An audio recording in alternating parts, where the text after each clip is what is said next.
Hey everybody, welcome back to Just Blue, and I'm Blue. And it's such a nice, quiet night. I thought while I prepare some seafood for a birthday dinner later today, that it would be a nice time for story time. If you've watched my channel, any of my shorts, I do affirmations, I do word of the day, or just encouragement in most of my shorts. And I try to end my videos with something positive and motivational and inspirational. So,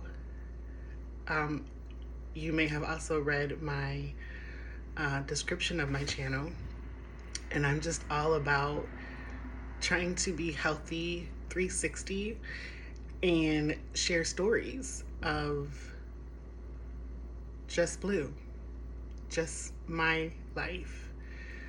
This is not a channel where you're going to get a bunch of, did you hear what so and so said or did? It's just about positivity and good energy. So I'm going to start chapter 1 of my story.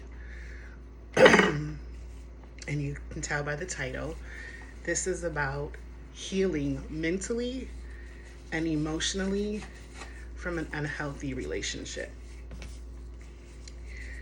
So in 2001, 2002,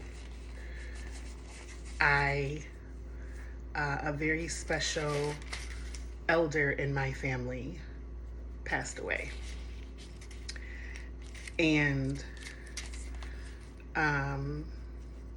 it put me in a very vulnerable state. 21, 22 years old, and I ended up in a relationship. I met a guy from a church in my community, in my city. He was a musician. So let's talk about mistake number 1. Getting involved with someone while you're vulnerable is never healthy. And that's something to think about every time you get involved with someone. You need to think about the state you're in, the mental state that you're in, the emotional state that you're in. Before my loved one passed, I wasn't in the best mental state. And when she passed, it got worse. So I get involved with this guy, and because I met him in church, I was blinded. I was already not mentally stable. I was already not emotionally stable, but I was blinded by the fact that he's a guy I met in church. And meeting someone in church does by no means that they're at some level of perfection, or you just can't automatically trust someone just because they're in church. Like I said, I grew up in church. I am a PK, and I just got involved quickly.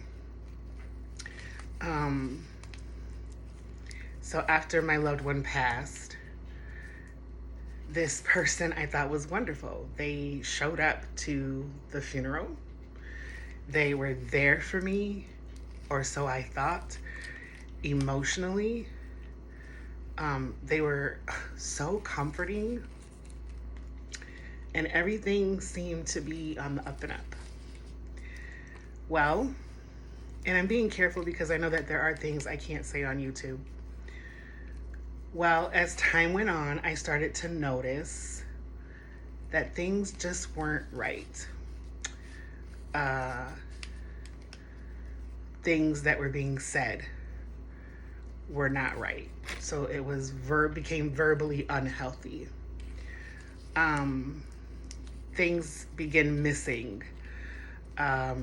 This individual stole my wallet. They stole my shoes off of a friend's porch that I was visiting. They stole one of my kittens. My cat had 3 kittens, and one of them came up missing. They stole my keys to my apartment. Just a lot of things weren't adding up, but all at the same time, they were so sweet and so kind and so loving. So I thought. See, when you're not emotionally and mentally healthy, danger doesn't seem like danger at all. So, time went on, and things became physical. There were belts used. There was hands and fists and other weapons used to subdue me. We'll say it that way. They were used as punishment. And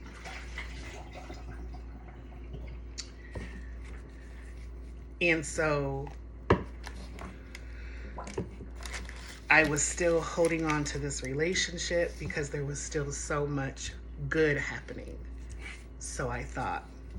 There was so much positive happening. So I thought. Time went on. And other people were aware of this relationship. Other people saw things happening. Other people heard things happening. But I, not being mentally and emotionally healthy, just kept on going with the flow. Oh, it'll be fine. He's sorry. He said he won't do it again. He's changing. He's supportive. He was all these positive things. Mind you, I didn't know what I know now. I didn't know at 21, 22 what I know now. So, time went on, and eventually I had to get authorities involved. And they would come to my rescue, and then I would let the person back into my life, back into my home, back into my private space, back into my life emotionally, mentally, intimately. And my friends, I had a really great friend, and she was like, this has got to stop. You know, you got to do something. Well, the last straw was when this individual used his arms around a part of my body and his teeth to bite down in the center of my forehead and pretty much left me thinking he had completed a job. We'll say it that way. When I got myself together, I called the police, I called the authorities, and told them everything that happened, gave them an accurate description of the individual, and they had me immediately pack a bag and go into a place called Aware Shelter. This is a place for women that have been caught up in certain relationships. I stayed there, hearing other women's stories, feeling like, okay, I'm not alone. Because in the beginning, how many times have we said, so-and-so's going through something, but that'll never be me, right? That'll never be my story. I'll never get involved in that. I'll never do that. That'll never happen to me. right? That's what we say. That's what we think. Just not built like that.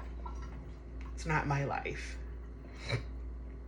Well, here I was with several other women, and as much as they could talk about what they were going through, I could talk about what I was going through. And it became like a family, even though it was a short visit. So finally, the person was found by authorities, and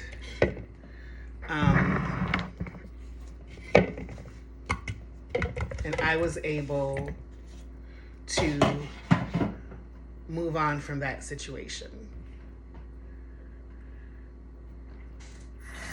I was able to move on from that situation.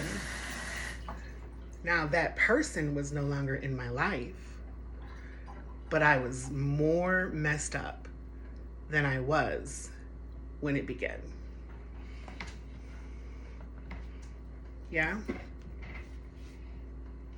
I was more messed up than I was when it began. Just a second.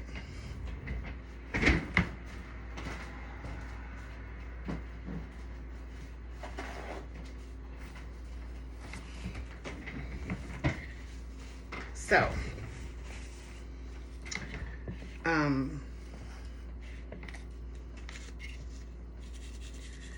I had some healing to do. Now, do you think I learned my lesson by not getting involved again before I healed? No, I did not learn my lesson. But thankfully, the person I got involved with after that helped me in more ways than I can say, and I'm so grateful for that. But I had to heal. And I want to share how I did that. I want to first tell you that it was not easy. I want to tell you that it took more time than I ever thought it would. And by more time, I mean it took years for me to heal mentally and emotionally from that relationship. But this is how I did it. I realized that a lot that I was dealing with, the reason I was so easily involved in that relationship, it wasn't just because somebody passed that I loved and I was vulnerable. I realized that I didn't love myself. I realized I didn't see myself as beautiful. I didn't see myself as special. I didn't have standards. I didn't appreciate myself. I saw no good in me. And I was searching for anybody to see the things in me that I didn't even see in myself. And I didn't just want family to see it, you know? Family will encourage you, and sometimes it feels like family will just tell you what you want to hear. You know, you're pretty. You have a big heart. You're all these things, but I didn't see it myself. Mistake 2. Not seeing myself as worth anything. Anything. What's the point in even being here? What's the point in living? What's the point? Right? That's where I was. What was my purpose? What was my point in life? Why was I here? What was I supposed to be doing? You know? And so I began to seek help. Number 3, mistake number 3, thinking that you don't need help, thinking that you can do it by yourself.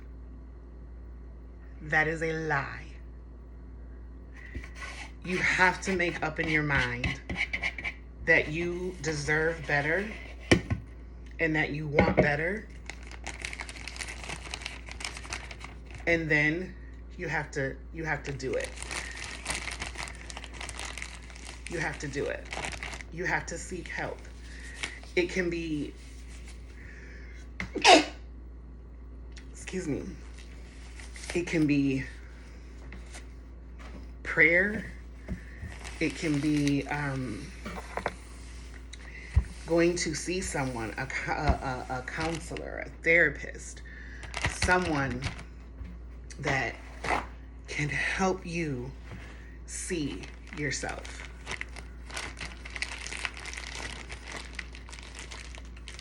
Someone that can help you look in the mirror and see you. Someone that can help you look deep down inside of here and see yourself. That is how I healed. I sought help. I came out of my little box. I came out of my corner. I came out of feeling shamed. I came out of feeling worthless. And I did that by admitting to myself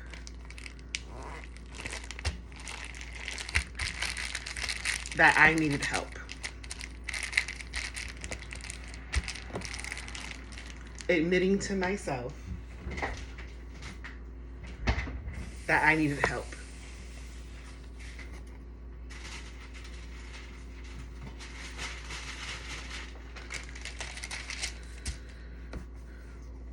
Once I gave myself a reality check, well, let's talk about how I got there. After all of this happened, there was a lot of depression. There was even more what's it called? When you pretty much get deeper and deeper into self-sabotage. There was more self-sabotage. There was more depression. There was more doubt. And one day, a song came on the radio. And it was saying, pretty much, I didn't come this far to give up now. I just can't give up now. And I played that song 2-3 days in my house with bottles and bottles of unhealthy things to put in my system. And listening to that song, I just can't give up now. And then I began to think about who I was, as in where I came from, how strong the women in my family were, how strong my grandmother was, how strong my mother was, how strong these different individuals were. And I just made up in my mind that I deserved better. That I deserved better. You have to believe that you deserve better. I deserve the kind of relationship that I saw my mother have. I deserve the kind of relationship that I saw my siblings having. I deserve that. And I can't give up now. What this guy did, this unhealthy relationship, was not going to be the end of me. Step 1, yes, more sabotage, more depression. Step 2, I can't give up now. There's more out there for me. And I can't give up now. I want to give up, but I don't want to give up. You know? It was almost like a mental tug of war. Until finally, I said, I'm better than this. And I need to heal. I want to heal. It wasn't just what I needed to do. I want to heal mentally and emotionally. Because I need to be okay with myself. I need to stop looking for love everywhere else and find it within myself. I need to stop waiting for everyone else to say, to point out my good characteristics, and I need to see it for myself.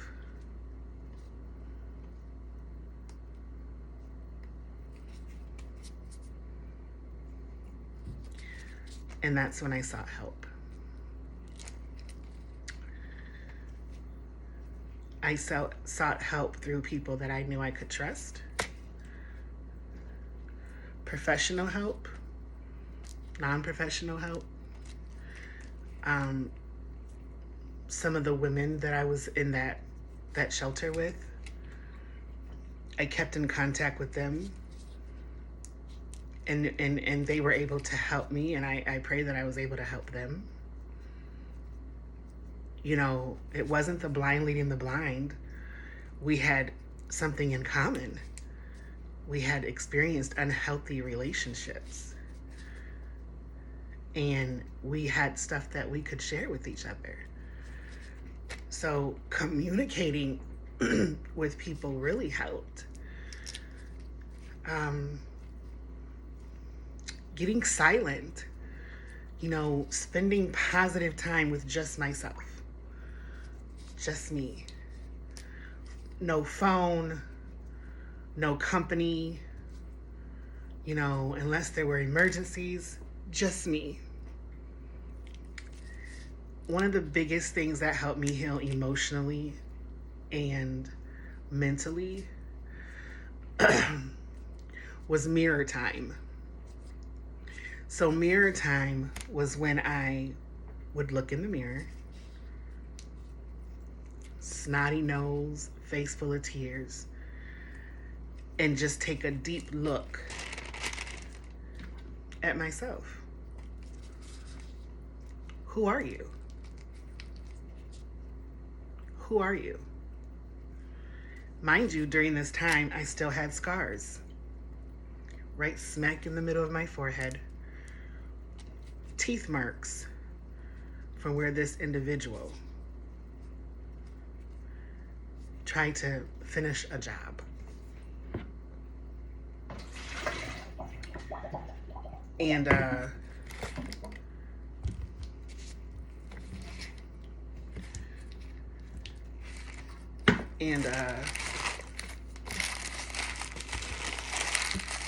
was like a blessing. Seeing that scar, right? Seeing that scar heal over time. My scars helped me heal as they healed.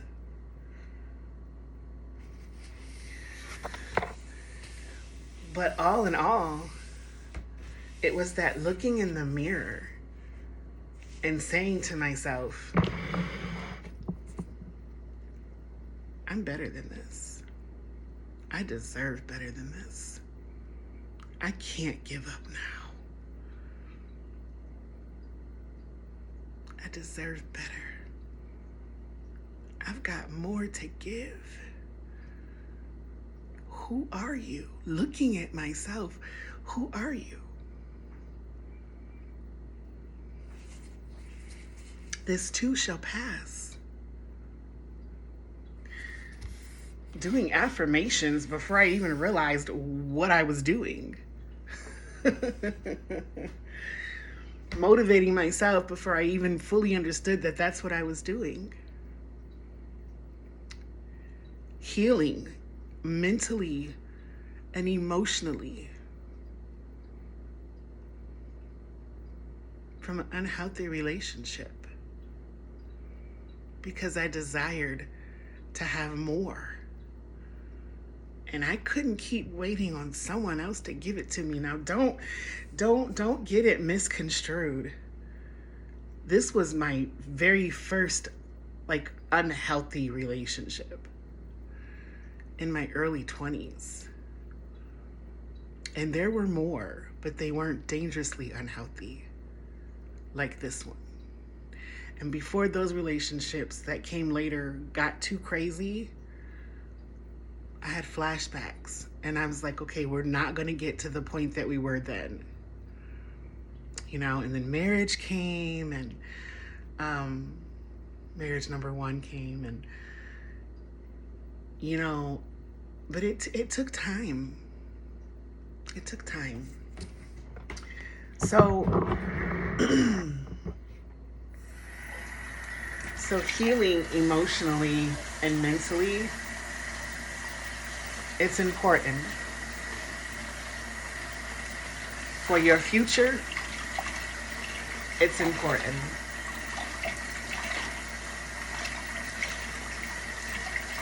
But there's another thing that I did that helped me heal mentally and emotionally. And this one was huge.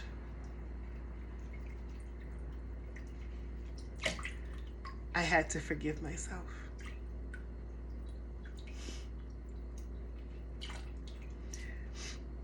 I had to forgive myself.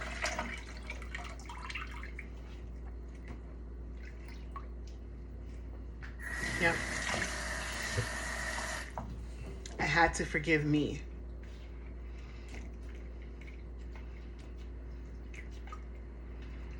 I had to admit that I could have done some things differently. And then forgive myself.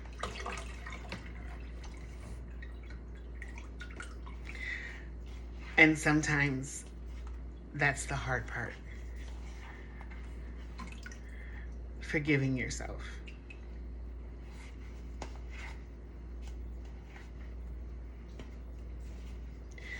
This is not scripted, and I'm just going with the flow. But I want to stop here and I want to go back.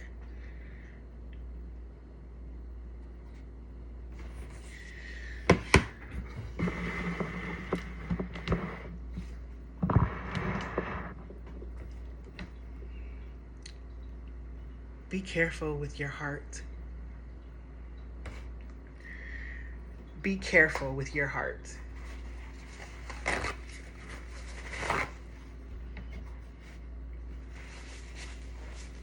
Be careful with your mind.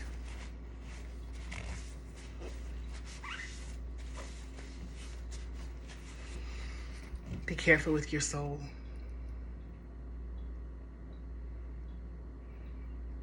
If you know that you're vulnerable, walk away.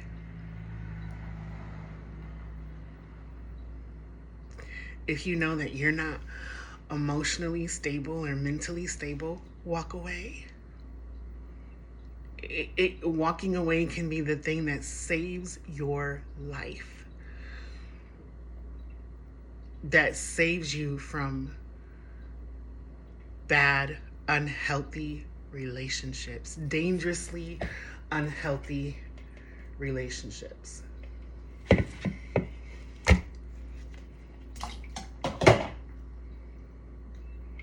It could be what saves your life.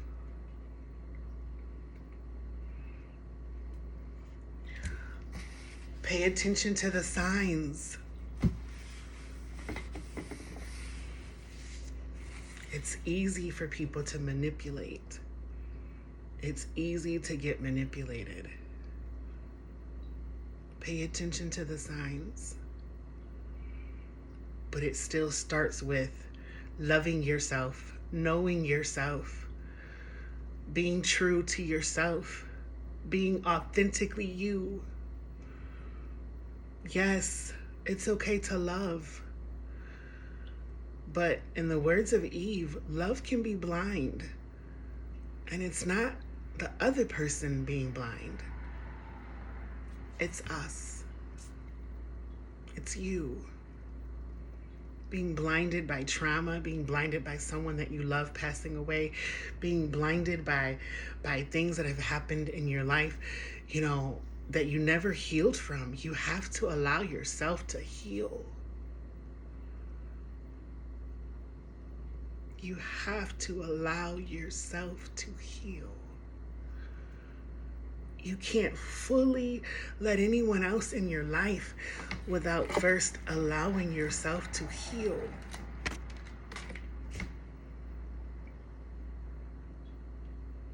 Yeah.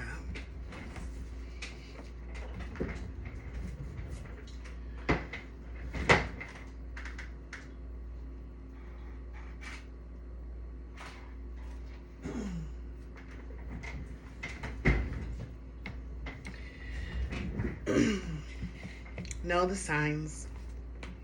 Allow yourself to heal. Get help.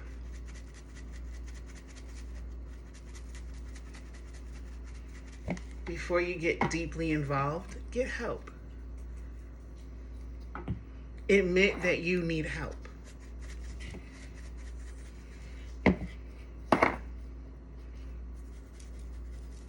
It's okay. We're all hurting.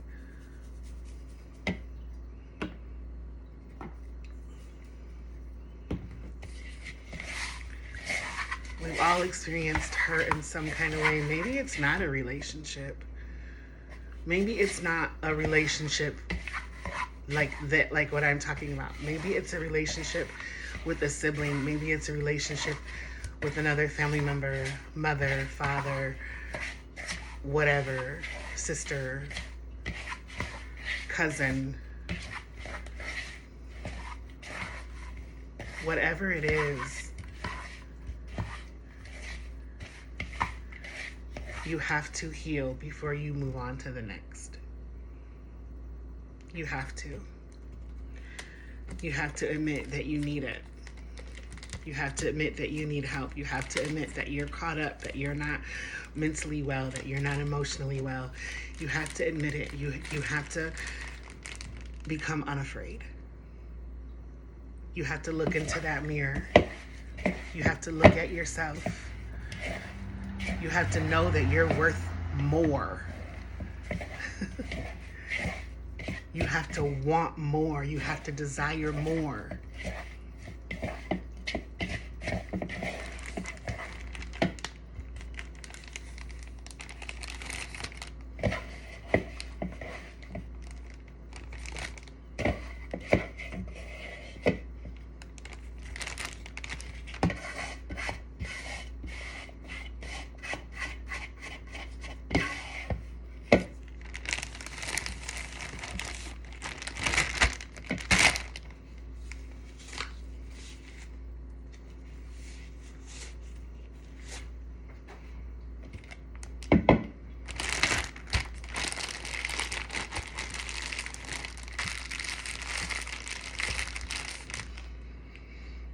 And you have to forgive yourself.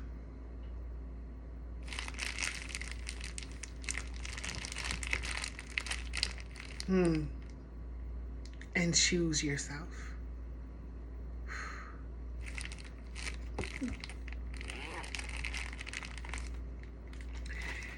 Choose you. Choose you.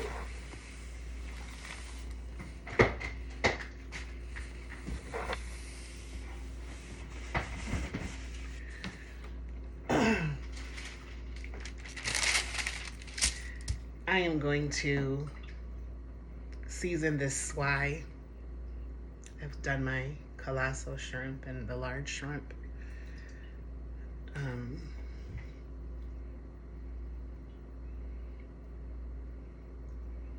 And now I'm gonna season this swai.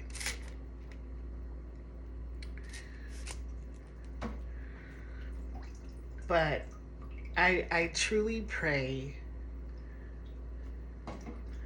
that whether it's when this video posts later today on the 8th, whether it's the 8th of next month,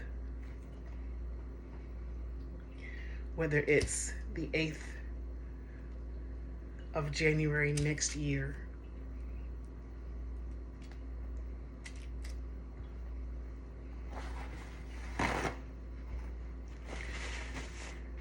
I truly pray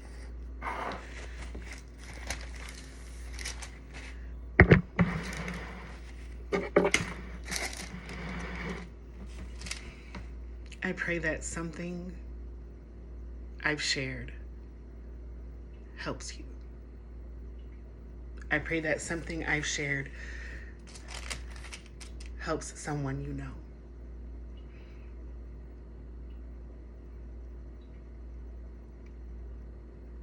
I pray that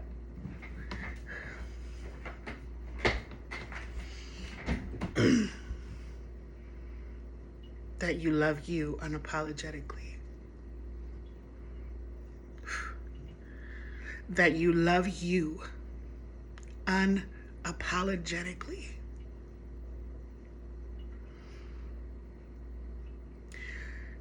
That you be kind intentionally.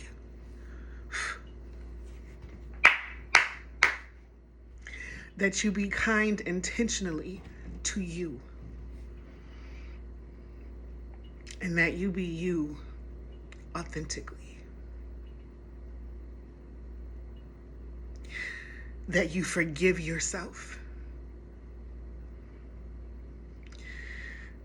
That you spend time looking in the mirror. Peaceful, serene time looking in the mirror. Not just here, but here and here. Smiling at yourself. Winking at yourself. Loving on yourself. Give yourself time to heal mentally and emotionally.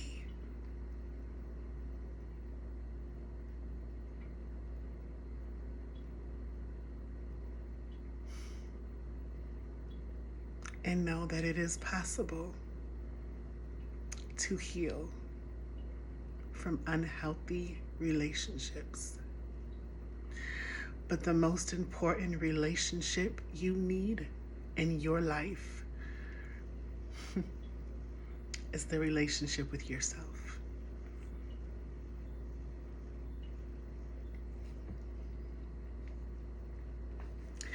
The relationship with yourself. The relationship with God. Yeah, I said it. I'm not ashamed. A relationship with God. You know what? Or whoever it is, whatever it is you believe.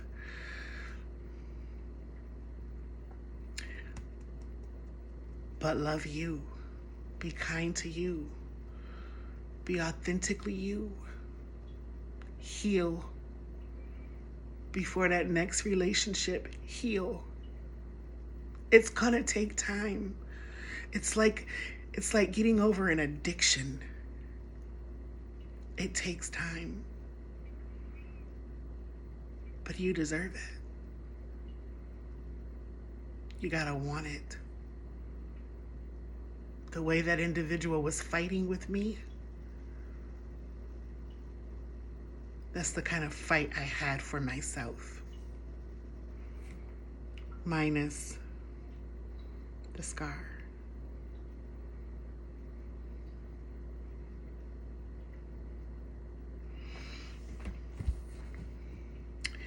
This video is going on 10 minutes longer than planned.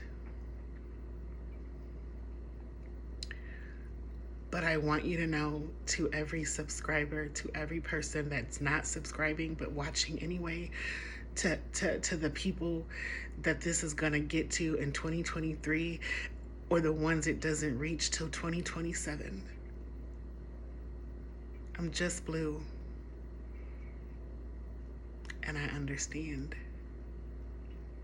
This is chapter 1, baby. Nothing I've gone through in life was just for me. And I'm going to share every story that I can. And there's some that right now I cannot share, that I'm not released to share. But this chapter 1, I was released to share.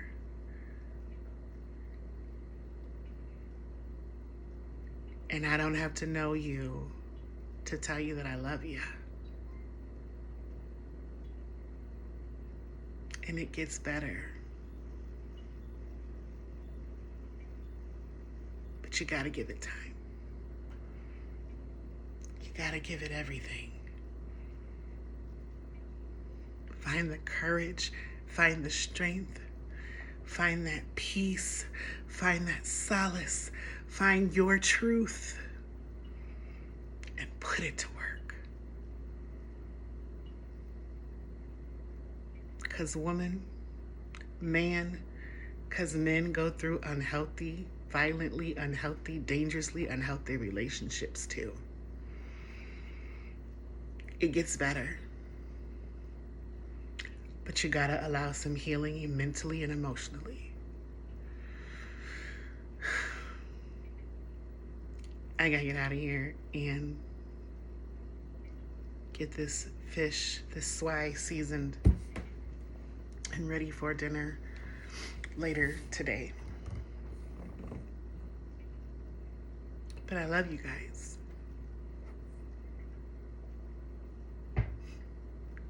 And you're gonna be fine if you don't let go. You're gonna be fine.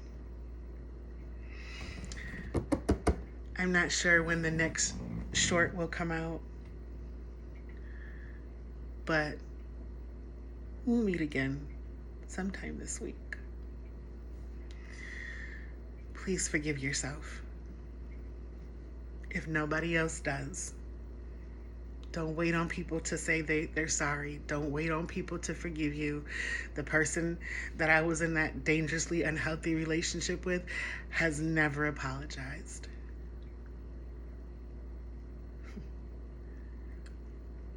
So I forgave myself. And I moved on.